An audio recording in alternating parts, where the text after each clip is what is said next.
What's up, guys? Welcome to the 148th episode of The Get Down, brought to you by Digital Music Pool. My name's Cream. Gary W. here. Gary, we're going to start this podcast with some positivity. We've been murdering our industry and our market and the status of where we've been with Nightlife. I think we could say this past weekend was probably one of our first good weekends in a while. I fully expected this to be the bounce back weekend. It usually is every year for us. St. Patty's Day usually turns the corner. The weather starts to get a little nicer in our market. So that kind of dictates kind of the nightlife space and people coming out. I played 6 gigs over the weekend, and every single one of them was very good. Man, everyone. 6 gigs over the weekend just sounds like I'd be in a coma. No, I'm not. It's Tuesday. I'm not feeling great still. So, but yeah, like everything from my Thursday party, which really has nothing to do with St. Patty's weekend, right? Like I do a Latin night on Thursdays, and that was excellent. Everybody was like in good spirits, a lot of dancing, a lot of, just positive vibes. And then heading into Friday was excellent again. Also nothing to do with St. Patty's Day weekend. And then Saturday and Sunday, I played 2 gigs both days. My afternoon gig was Parade Day, New York City. Hair the dog. Big shout to AJ for taking care of me all day. He kind of stood next to the DJ booth, and we had a good back and forth for a while. And I had one of those driver issues that every DJ has a nightmare about. So that took me a minute. Of course, it was going. St. Patty's Day. Well, luckily, my set started early and the parade wasn't even over yet. So I had a little time to get through it. We weren't packed yet. And then I think we saw all of the places got packed around 3 o'clock. So everybody came off the parade route and then made their way downtown. And it's a slower trickle downtown in New York. And then, by 4 o'clock, it was bumping everywhere. And then Saturday night was excellent. And Sunday was local. Actual St. Patty's Day, which was right. I think it really worked out great for the bar industry this year, because you had St. Patty's Day on Sunday, but you had also people doing things on Saturday to get more people out. Yeah, I like that New York City did the parade on Saturday so that you could celebrate Saturday or Sunday, and it worked out, or both. I read the reasoning for it because I was like, why would they do this? And they said for religious observance reasons. That was I guess Irish Catholic, and you're going to go to church on Sunday and everything else, so they didn't want to interrupt that. I thought it would be more like an economic reasoning, but that's fine. If this is what they put on their website, then, we'll go with it. Yeah. So, we talked a lot about how this could be like the weekend to kind of project us into a better situation. And the next 8 to 10 weeks are going to be really, really interesting and really important to all of our venues that have been hurting here in the colder markets over the last, since January 1, let's say. And I'm really hoping that the warm weather and people getting excited to go back out into the world kind of help some of our venues and revenues. And because I was talking to RM this week about it, like, is it 1% of bars that are year over year up in revenue? Maybe 5%? Is it? I don't know, but it's not a lot. That's for sure. It's not good. I mean, I think when you look at this too, though, like we only have like 6 weeks of real downtime. Like we're like, football kind of ends. Football always provides a jolt in the nightlife economy, right? Yeah. And then as that ends, like you have this 5 or 6 weeks where we're like lulls out a bit, and then that's kind of what we're in. And but it's always the same thing every year. But everybody thinks it's the end of the world too, right? Including us. Really, everybody freaks out. We all talk. Oh my God, what are we gonna do? And then St. Patty's Day comes around, and it's a jolt again. But like you're right, I think the year-over-year numbers are down. I don't think it's the Friday night, Saturday night that's really being affected. Maybe the Friday night a little bit, actually, because the numbers on Friday nights are definitely lower. The Saturday nights aren't really affected, but I think it's trying to get people in the door from that like Tuesday, Wednesday, Thursday is really the hard part. The Tuesday, Wednesday, Thursday, and then maybe even Sunday, trying to get people through the door to spend that extra money to really catapult and keep your business afloat. You can't make all of your money just on Friday night, Saturday night, right? Yeah. And it's staying creative in those spaces. And, sometimes you do have to spend money to make money on those days in order to generate new income. But yeah, you're right. Across the board, it's tough. It's tough. But I hope that this weekend has provided a little, comfort and solace to the management and the ownership that have been kind of worried and freaking out here for a little bit. Yeah, I agree. And let's hope we keep some of this momentum here now through the rest of the month and into April and May. So yeah, it'll be interesting to see, but hopefully we get that bounce back we're all looking for. Yeah, definitely. All right, so a lot of us are going to be down in Miami. I'm sure a lot of people already are in Miami. We're recording here on a Tuesday. Miami Music Week is this week, and I know a lot of our DJs are heading down or already down. So right. I wanted to talk a little bit about how to get the most out of your Miami Music Week trip. And I think this could be different for everybody depending on, Gary and Cream going down as the owners of Get Down, or as a DJ who's producing music and going to network with labels and with other artists, or whether you're just someone who is a beginner DJ or, part-time DJ and just wants to go down there to take in some of the DJs and sounds, and you get to hear a lot of music and a lot of DJs in a very short period of time in Miami. And I think that's always something that is really inspiring for me when I come back. So what are some ways, or what do you think are some the ways that DJs should be looking at this Miami Music Week trip? I think you have to self-assess and understand why, like you said, why are you going down? Like what is the purpose of you going down? Am I going down as an artist who's trying to talk to labels and talk to and get my music out there? Well, if that's the case, then you're going to want to have your USB sticks filled up with music that you can pass out to people.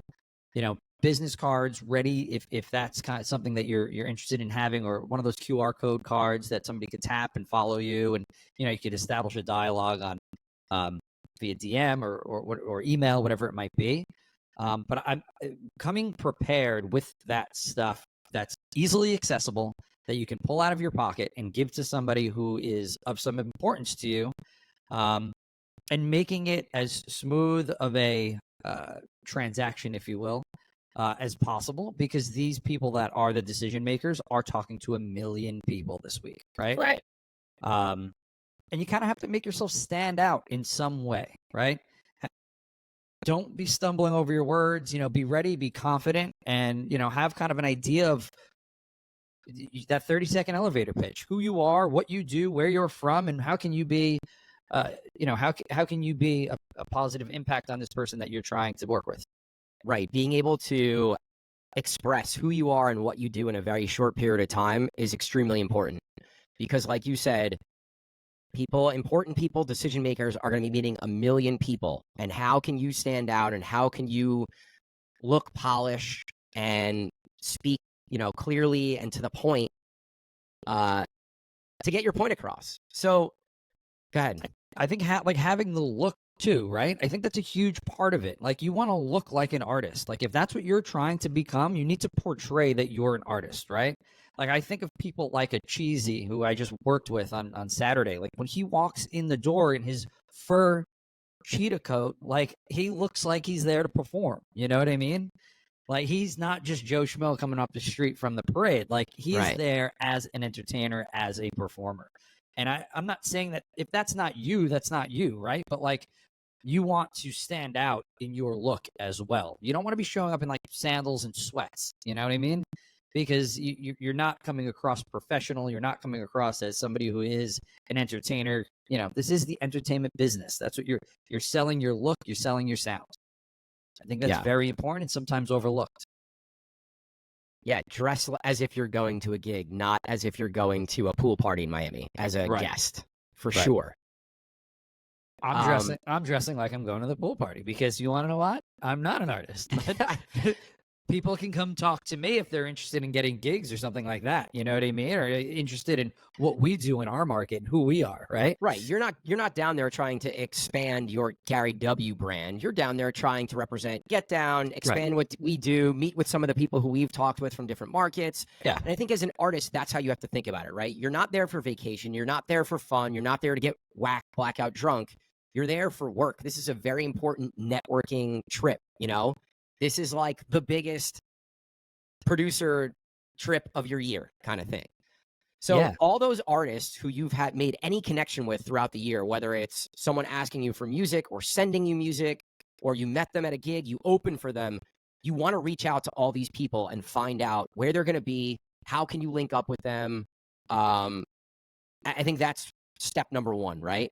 Step number two would be like people like Cream and Gary and Ferrari and Madison and Chachi from 4am and Sujit from Scam if he's going to be in the build. Like, then you start reaching out to all the important people who you know are in the industry, like Eric from Trio, like any of these ownership, agency owner people, you want to reach out to them and see where they're going to be. Yeah. And start to create this plan of, all right, on Wednesday when I get down there, I'm going to check into my hotel, and I know that Cream and Gary are going to be at this place. I want to go there. I know that Chachi is going to be at this place. I know that, I linked with Cheyenne Giles this year. I know he's playing this party and his set is at 4:00. I got to be there by like 3. And I got to make sure he knows that I'm coming. If he could get me on guest list, that would be amazing. And then your Wednesday's planned out, right?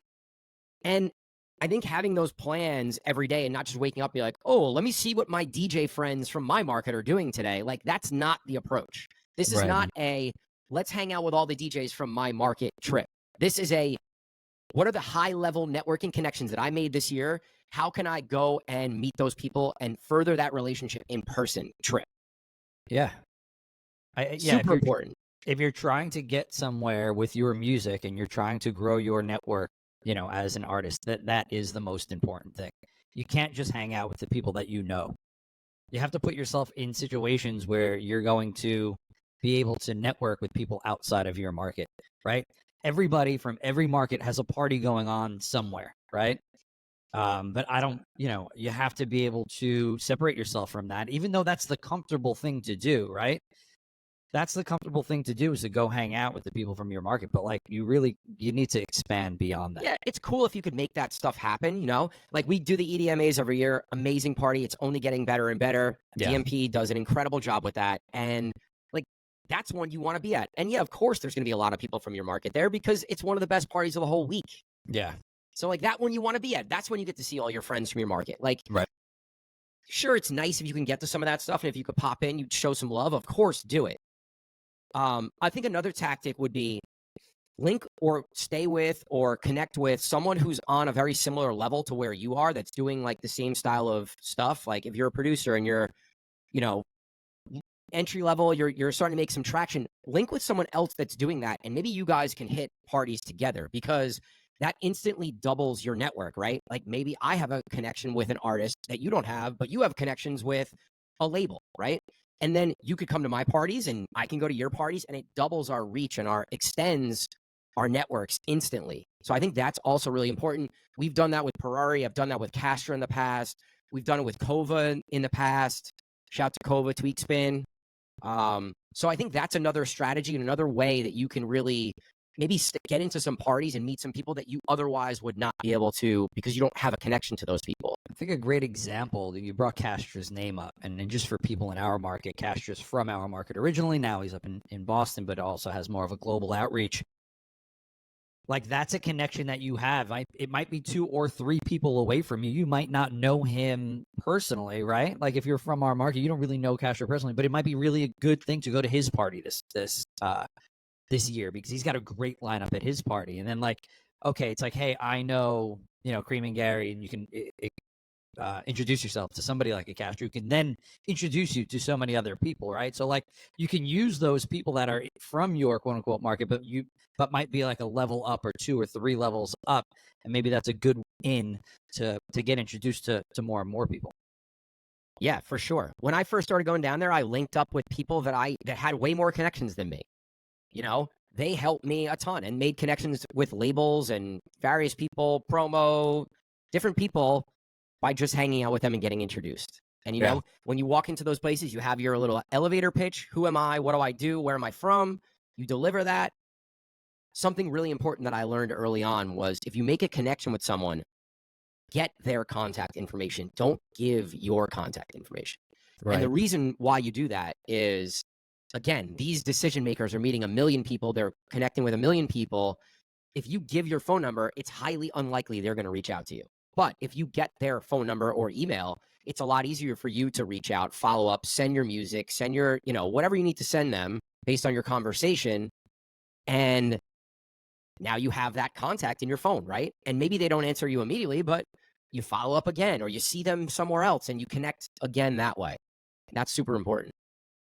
If this isn't your first time going down there to do this, I think following up with other people that you've met down there in the past and reconnecting with those people and supporting maybe some of those people's parties and the things that they're doing in order to further a relationship. Yeah, maybe you haven't connected over the last year, or maybe nothing's come of the introduction you had last year or the year before, but you know what? Continue to show up and continue to support. You know, you don't have to be annoying about it, but you're still then a familiar face in a familiar place, right?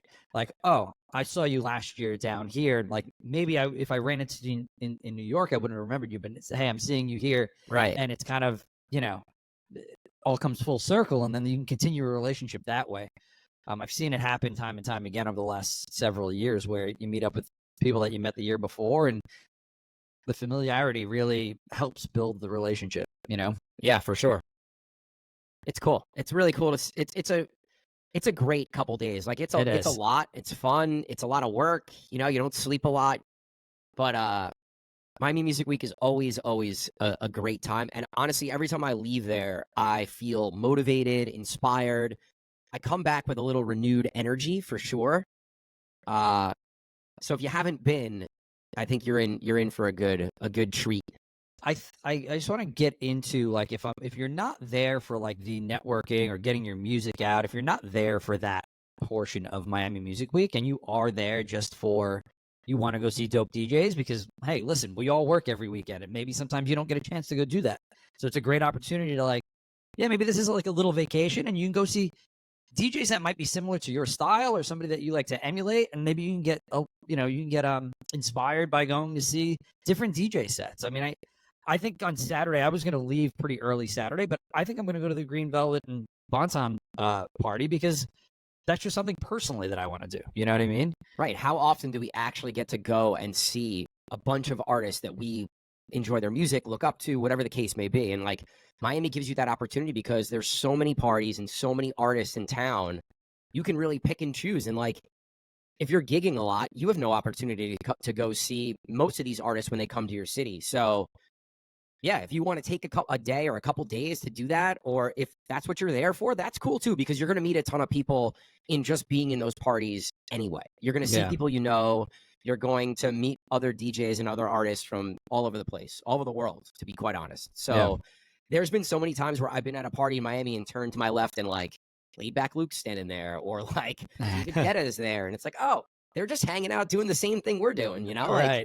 Like, It's cool to see, and it's cool to kind of mingle with artists of all levels. So, yeah, I've seen some video already come out of parties that started earlier in the week. Oscar's party, I think he had something somewhere, but it looked super dope. Tuesday so now? Looking forward yeah, to I mean, it. like tomorrow, I feel like will be the first day where you start seeing a bunch of parties. There's probably a trickle of stuff going on Monday, Tuesday, and then Wednesday a little more, and Thursday a little more, and then Friday's full swing. So yeah.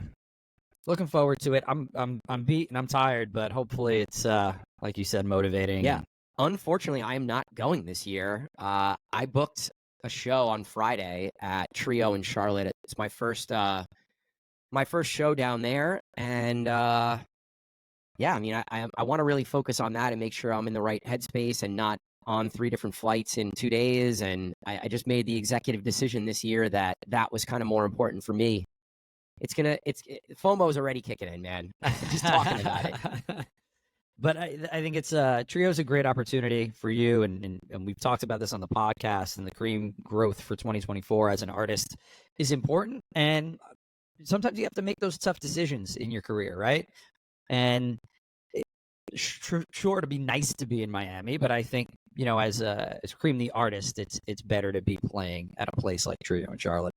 Yeah, this is always my like conundrum, right? Like I'm still trying to push forward as Cream the artist, but at the same time, you know, Cream and Gary as Get Down agency owners, like there's certain responsibilities that are important for our business as well. And sometimes it's like I have to choose one. And unfortunately, this is one of those where I'm choosing the cream focus for this one. But yeah, I'm glad that I can be down there to represent. You'll hold it down there, and I'm excited to hear what comes out of it and who you meet and talk to and what's happening down there. Definitely.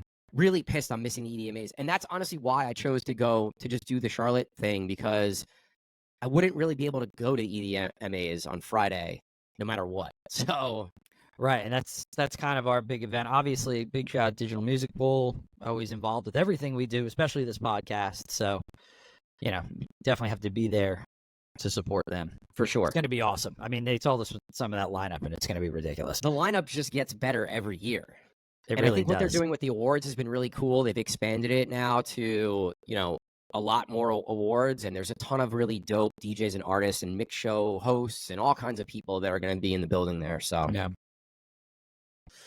All right, cool. Let's move on. One of our DJs, Torso, shout to Torso, had asked us to maybe talk a little bit about this next topic, and he wanted to really us to focus on mentorship. And if you're a young DJ right now, why is having a mentor important? And maybe like how to find a mentor. I think we could start there. So, what are your thoughts on those two things? It's not something that I was really brought up. I never really had a mentor. I kind of like flew by the seat of my pants for a long time, and tried to like balance everything that I had going on. And yeah, sure, I looked up to certain DJs, but I feel like we didn't have the accessibility that people have, that younger DJs would have now, in order to reach out to some of those maybe the older DJs, more experienced DJs, doesn't even have to be older. So I think it is important. I think really like when you and I connected, I think that became more of a bouncing back and forth of knowledge. I think that now we have such accessibility to people, and whoever we really want to reach out to, we can, especially the people we look up to. I think that it never hurts to ask questions, right? If you have questions about something that has to do with your DJ career, and there is someone that you look up to, just reach out and ask. They might be busy. We get that all the time. Like, the people reach out to us, even our DJs reach out to us. Oh, we know you guys are slammed, but it's like, no, like, this is why we're here. We're here to coach you along and mentor along and answer any questions that you might have. You'd be shocked how many people are willing to help you out, right? It takes them nothing to be nice to you. Most DJs are willing to help you out if you ask. Absolutely. The change in attitude within our industry has been immense over the last 10 years. The positivity and the willingness to help each other out has become more and more prevalent, right? It's not like it used to be, where it was so cutthroat that I'm not telling you my tips and secrets, or I'm not sharing records with you. That was always a huge thing when we were younger. Like, nobody would share their records with you, ever. They'd be like, go find it yourself, or DJs whatever. used to play in AM blackout mode with an AM mode on Serato, so that the opener DJ or whoever was in the booth couldn't see the songs they were playing in Serato. Yep. Yeah. I mean, it I was think you that could still do cutthroat. it now, right? Yeah, because AM mode was something else, because everybody would sit behind AM and take pictures of his computer screen while he was DJing. So like, it was kind of necessary for him, but like, it was that cutthroat where like, I'm not even giving you one song. Like, now it's completely different. People share crates. People will, share tips, and even sharing what they make, how much money they make, is become regular. Right. Like, that stuff wasn't around. So like, I think reaching out to those people that you respect and you want to kind of get to where they're at possibly, and you have questions about how they got there, don't hesitate to reach out. I think that's the number one thing. Yeah, I think if you're a young DJ and you're looking for a mentor, or you're trying to figure out how to kind of link with people, I would say, like you said, like, who do you look up in the industry? Who do you most want to try to emulate as a DJ or artist? And then I would try to connect with those people or that person, whether it's through DM, definitely going to their shows, and you start to build a relationship, right? And as you continue to grow the relationship, it could potentially just happen organically, where something pops up and you're like, hey, I have a question. A venue asked me to do this gig. This is the price. I'm not sure if I should do it. Or, I'm two competing venues asked me to DJ, but I could only play at one. I don't really know what to do. Like, those are always the situations that are tough, right? It's usually relationships with venues and money. And those are like the two big ones as a young DJ, and even now, that we all struggle with sometimes and try to navigate.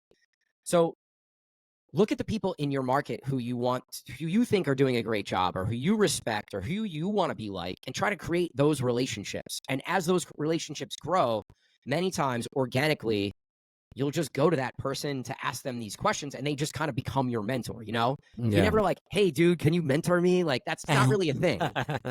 It kind of has to happen more organically. So in growing your network and meeting more and more people, you can kind of start to say like, oh, I really connected with this person. They were really helpful. They were really open to answering my questions. Like, they could just kind of become your mentor. And it's okay to have more than one mentor, you know? Yeah. You could have multiple. You could have a DJ mentor, a producer mentor, a marketing mentor. Like, that's cool. It's funny you say that, because I was just going to bring it up. The relationships that I forged early on were all club and nightlife owners, right? And like, those were my closest people that I would go back and forth with, were the people I was working for, right? Because we were usually pretty similar in age. Like, the management turned ownership over years, you know. And I was always somebody who was gigging super hard, so I wasn't out and like networking with a ton of other DJs, because I was always working Thursday, Friday, Saturday night since high school. So that's where I think like the business background of what we do now, that's where my hat always kind of leans in the business side of it. Yeah. In the business side of nightlife, because of that.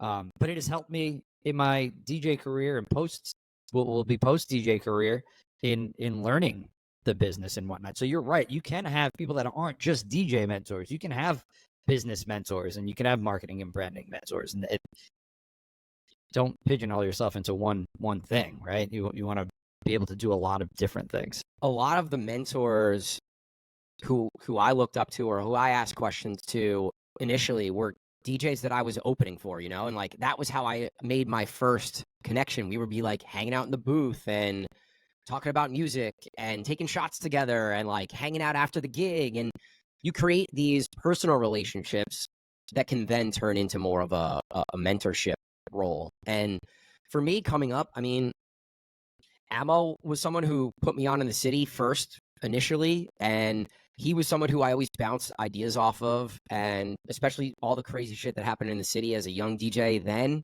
He was the first person I would reach out to. And then I built a relationship with Carlos Bolange, and Carlos was someone who I always looked up to and was sort of more in my lane of what I was trying to be as a DJ and an artist. So yeah, he was always someone who helped me out a lot growing as a DJ. And now it's like, we're lucky enough to be able to have these connections with all these different people. Like, I look at Ferrari as a mentor for me, as a for production and music, and just as a business owner. Yeah. Honestly, like, who else? Chachi is another one who's a relationship we've grown in the last year or two. And, you know, I've gone to him and be like, hey, I need help. I don't know what to do. This opportunity arose. Like, what do you think? Yeah. Even Conflict. We just met Conflict, and I don't have a really tight relationship with him, but, you know, RM's really close with him, and I've been able to reach out to Conflict to ask him some questions, and that's been really great for me as a DJ who's been in the game a while, you know? Like, you could always have new mentors, you could always have mentors, you could always have someone to reach out to bounce ideas off of. And then, of course, you and I are every day, right, we're bouncing ideas off of each other. So, like, yeah, I was thinking of some of mine, and they, like I said, they're random. Like, you know, Dave Gazelle from Sona 13 is a big one for me. He's very well business minded man, and he really was very good at hospitality. And that's where I learned kind of good hospitality from, was from him. Then Ron from Rated R. Obviously, we grew up together. I've known him since the second grade, and, you know, him just building a company kind of from scratch, a non-DJ, having a DJ company, and then going into bar ownership. He's another one that, you know, probably at a younger age, at a much younger age, we would always go back and forth about like how businesses were run and how parties went, how to promote a party and how to market a party and things like that. So I've had some just like really, which would seem like strange ones over the years, but they've definitely helped the long run. Yeah, like it doesn't have to be someone in our industry even, you know? It could be another business owner, it could be another creative, it could be a photographer, it could be, you know, someone that just does something similar to what we do as gig workers and business owners. Right. who maybe has a little more experience or who can bring some ideas from another industry that maybe will work in this industry and vice versa. And you can help each other out, you know? Yep.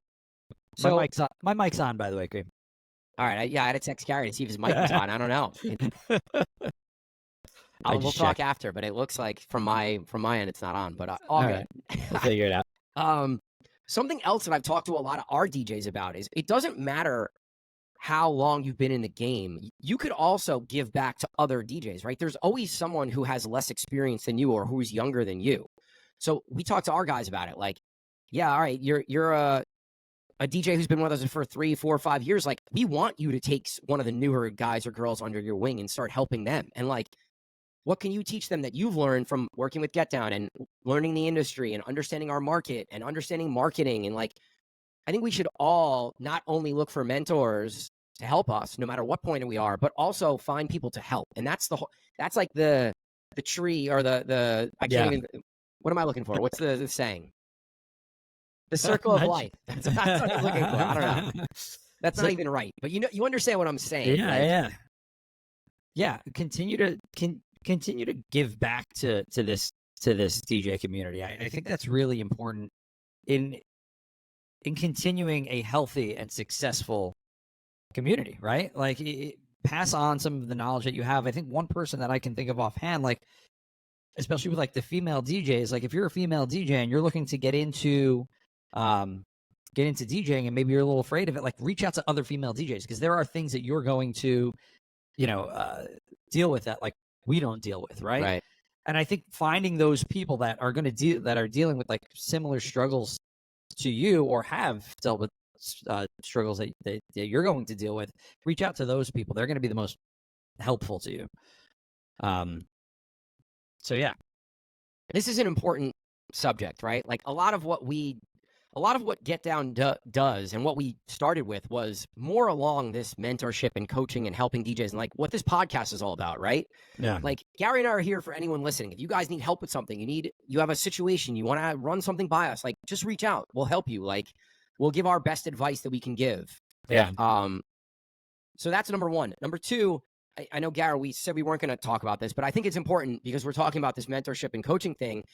Gary and I are launching a Discord community, which also will be a course. For some of you guys listening or been around us for a long time, during COVID, we started Get Down University, which was a course to help DJs grow their DJ business and book more gigs and make more money and really focus on the business side of things. A lot of the topics we talk about here, right? Like not this is how you mix 2 songs, but this is how you create a really strong network in your market to help you book more gigs. Like that's a big part of it, right? Social media. Like there's a million different things that we're going to talk about, but we're not opening it up to everybody just yet, but I wanted to put it out there into the world and just let you guys know that it's coming. The Discord community is coming along with the course. That's all I'm going to say about it right now. We'll talk more on future episodes in the next week or 2 for sure. But that'll be another outlet, another option for, you guys listening and girls listening that we would love to have you be a part of our Discord and help you grow there. So more to come on that. Yeah, I think that's going to be a great tool and a great asset for younger DJs and other DJs that just are looking to, like you said, grow their network. And there's going to be a great group of people in there. There's no doubt about that. So yeah, for sure.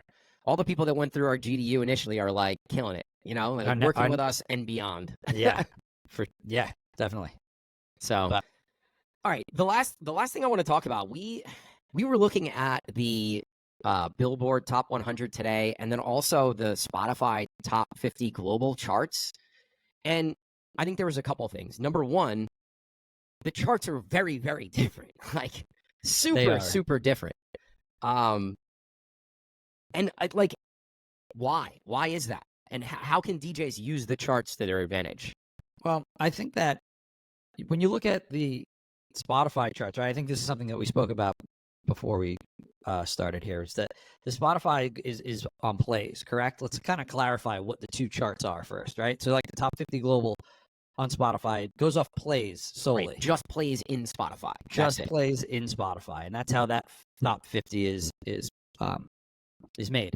And then you have the Hot 100, which I think, and I this is just speculation here, but I think that's more more label based. I think that's what tracks are labels and radio stations pushing right now in order to be, popularized.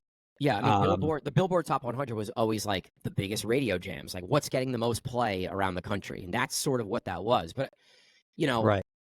terrestrial traditional radio is sort of, it still exists and it's still happening, but it's not at the forefront that it once was, right? Right. So it's just a weird time, I think, where there's like this TikTok music, and then there's stuff that's happening on Spotify, and then there's stuff that the record labels are pushing and that are getting plays on radio, which many times are like your pop artists, right? Like from Right. every genre. I think a great distinction between the two would be like one song that I had brought up to you before was a Lord Huron song that's been on this top 50 global for a long time. And I was a big Lord Huron fan when they were never really popular, right? Like, I don't even know who that is. They're like this little indie band that used to come through Webster Hall, and they used to come through Bowery Ballroom, and I'd make sure to go see them every time. And, they would have like 3,000 people, 4,000 people at one of their bigger shows in the area, right?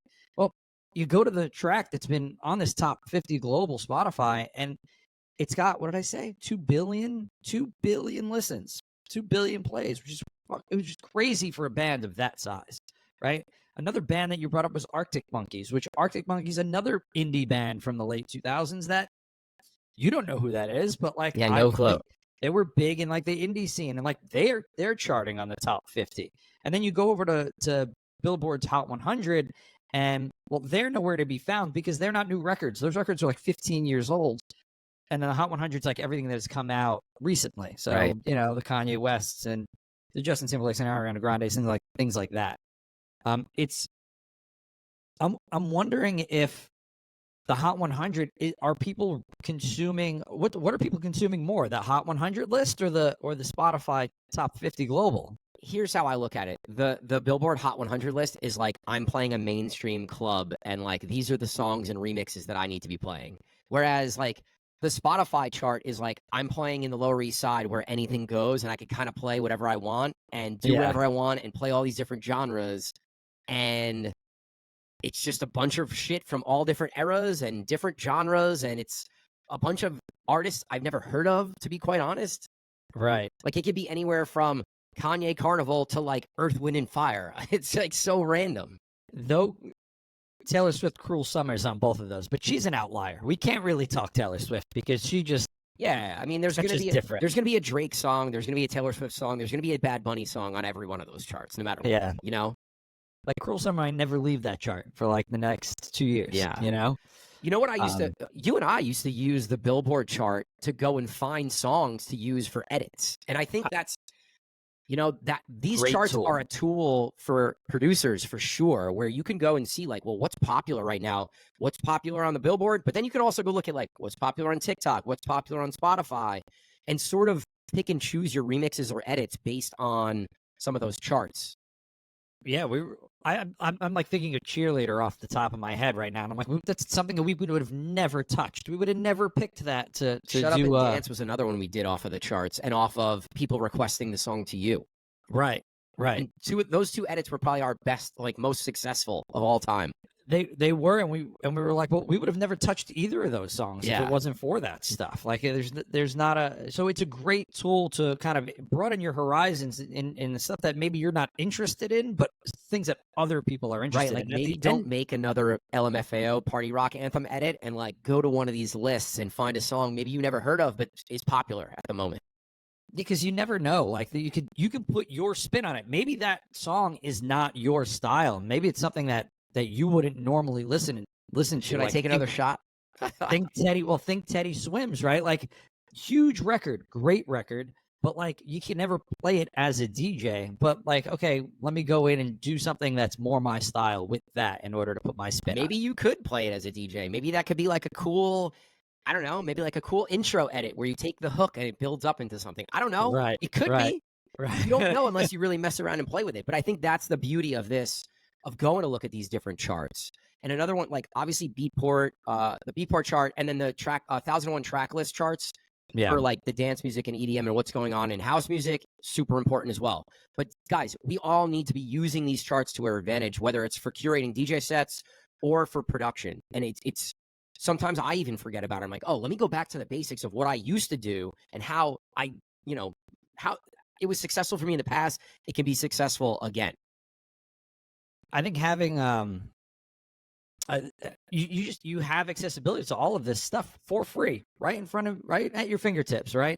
And the global top 50 on Spotify, that's a great way to understand what people are listening to.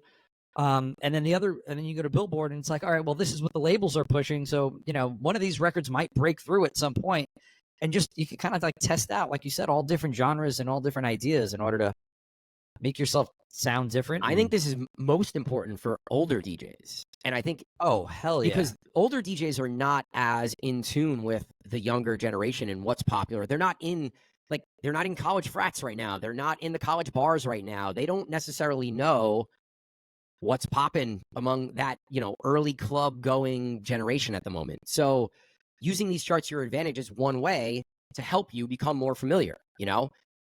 I talked to Timo about shit like, yo, Timo, what's like a weapon right now that I might not know about? And he'll throw like a couple songs because he's just played like frat parties at Rutgers for football and was like, yo, these 2 tracks are crushing.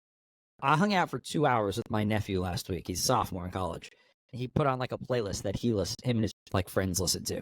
I can't tell you how much it helped me this weekend in playing like Hair of the Dog set and in playing some afternoon sets that have a little bit of a younger audience. Because it just opened my eyes. I'm like, oh my, you guys still listen to all of this stuff that was big? And, you and I can have the conversations and we'll blue in the face. Oh, the stuff from 2010 is really working right now. The stuff from 2012 is really working and it resonates with the younger audience right now. It's like, okay, well, maybe to an extent, but maybe not all of the younger audience. And then I hung out, like I said, with my nephew and I'm like, oh no, that's legit. Like, this is what they're listening to in their dorm rooms. Right. It's kind of wild. And more, and more. I think the ability to go on Spotify and find music from any era at the tip of your fingers allows Natasha Bedingfield Unwritten to be on both of those charts right now, allows Earth, Wind, and Fire to be on those charts, allows ABBA, like all these older songs that become popular. Like, they're fucking 20, 30, 40 years old, some of them. You know what I'm thinking of? And it's hilarious how fast we forget. When we were in college, what was big? Maybe not to you, because I know, like, not just to you, but like a weird genre that was huge was 80s rock. 80s rock was huge at that time. Huge. And like, I wouldn't know. None of us. I don't even remember. Well, because I was DJing a lot of college parties. Like, I did Right. every formal at Ramapo, and then I did every formal like at Montclair and all these different colleges. I was running the formal circuit for a long time, the college bar circuit for a minute, and like, Come On, Feel the Noise, and like, Don't Stop Believing, and all of those tracks were huge tracks still. And none of us, we're all 20 years old listening to stuff that, our parents listened to 25 years prior to that, or 20 years prior to that. So it's not really any different. We're just shocked because now we're the old people. But you know what I mean? We're of the age where our parents would have been then. So it's like, it shouldn't be shocking, but you tend to forget that is just how music goes. Yeah, I think it's sort of refreshing to be able to like go into a DJ set and think like, I could play music from multiple generations and it could work or it could not work. But I think right now, like, you could take a chance on some of those older tracks and just see what happens. And even if you're playing, like an EDM style set, you can find remixes of some of those songs that might pop off. And then it kind of expands what you're playing in your sets. And it's not just the same newer or like the same vocals or the same 2010 vocals, because that's sort of been what's popular here in the last few years amongst like all the remixes and edits and the same 20 vocals. I had my best DJ weekend in a long time, and it's because I was able to I was comfortable in dipping into so many different genres and so many different time periods. I think I was probably as far back as 1970 and, as new as things that came out last Friday. Yeah. And being able to kind of manipulate that and have a nice flow to it, it worked. And yeah, it's awesome. It's refreshing to know that people are. It's just very different. It's very different from even a few years ago. So Yeah. as we always say, like, you got to adapt as a DJ and a producer and figure out like what's going to work now. You know, it doesn't matter what was working. It's what's going to work now. So take some chances, try some stuff, see what works, see what doesn't, and, you know, move forward. Yeah. All right. All right. We ready to wrap here? We are. All right, guys, we wanted to get a quick pod out to you. For those of you that are in Miami or going to Miami, look for Gary. He'll be at the EDMAs on Friday, and then he'll be bouncing around various parties over the couple days that he's down there. Okay. I'm in Charlotte this weekend on Friday, and I think I'm back in Jersey or New York City on Saturday. But thank you guys for listening to this episode, and we'll talk to you soon. Peace out. All right, guys. Peace, guys.